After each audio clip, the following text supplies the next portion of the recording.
Some friends and I were talking about the limitless power of the human brain and how each of us is given one of these amazing do-it-yourself gold mines at birth as standard equipment. But the experts say that most people never get their brains out of low gear. They let others do their thinking for them.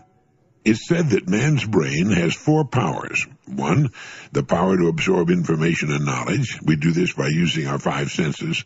2, the brain has the power of retention, the ability to store all the bits and pieces of information it's fed and recall them when necessary.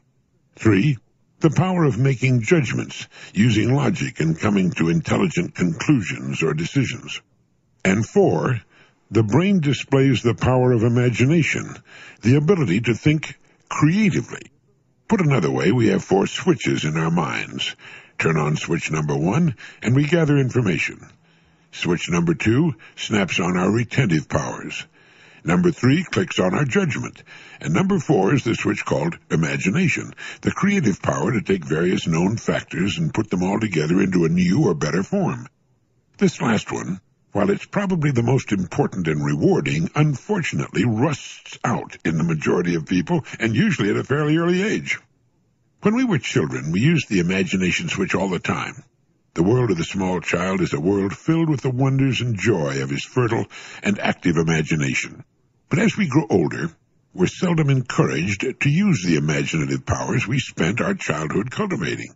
Instead, we're taught to conform, to face so-called reality, to follow the crowd. And that's exactly what we should not do.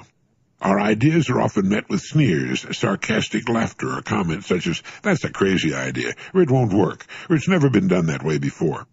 The first thing a person on a new job usually hears is, "Now this is the way we do things around here."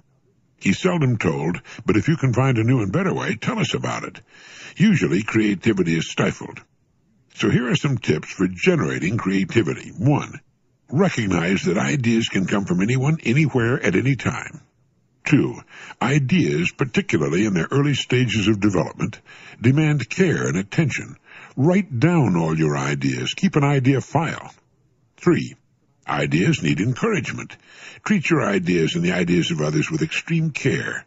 Encourage creative thinking in others and yourself. And 4, keep in mind that creative thinking, coming up with ideas, is like mining for diamonds in the world's richest soil. You'll get mostly small ones, but if you stay with it, you can find that big one you're looking for, too. Creative thinking adds zest and interest to life. It brings about refreshing change and keeps us young. You have a gold mine between your ears. It's a pity not to dig in it. Decide upon what you want to do, and turn on switch number 4, your creative imagination.